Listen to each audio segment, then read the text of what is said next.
So in 1968, there was this wonderful man named Garrett Hardin who so kindly shared with us a story about how the greed of the common people brought about the collapse of a common resource and the economic ruin of every capitalist involved. And he did it by using cows as an example. Yes, cows. But since we are in ENS 204, we are going to talk about something in the aquatic environment. So let's use fish instead. So Mochichai lives right next to Laguna Lake, and she starts farming tilapia in a cage, and was able to sell her fish at a good price, and thought, hey, I'm gonna make it big in this town because of these tilapia.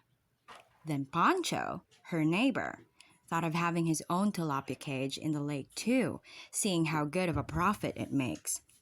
Next thing you know, it became the talk of the town, and now everybody wants to farm their own tilapia. So the lake was overrun by cages at every corner. Nobody dared to stop anybody from starting their own tilapia farm because nobody owns the lake.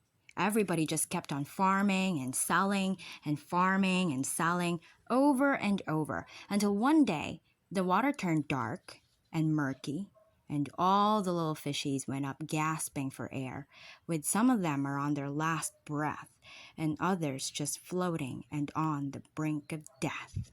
So now going back to Mr. Hardin, he pointed out that there are these common pool resources, which in the case of the story is the Laguna Lake, that yield finite flows of benefits, which are the fish. So Pancho and all of the other people in the town who also farms tilapia uses up what limited amount of space, oxygen, and other water parameters in Laguna Lake that is also needed by Mochichai's fish in her farm as well. And once they all used up everything in the lake, fishes die due to lack of oxygen once eutrophication kicks in. So because nobody else thought about what's going to happen if they keep extracting from the same resource as much as they want, the resource just depletes until it is exhausted. Furthermore, there is also the issue of unequal distribution of such resources depending on actual opportunities available to each person. This dilemma was now called the tragedy of the commons. So how do we avoid this from happening?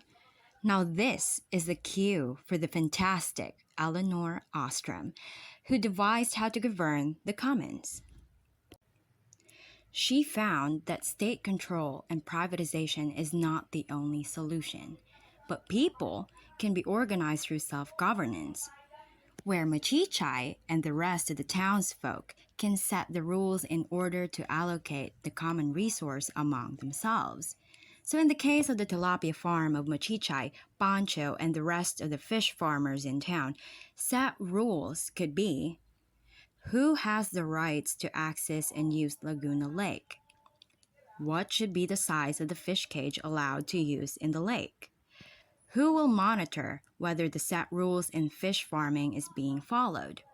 How to punish those who break the rules? Who will decide what the rules are? And what to do in case of a disagreement.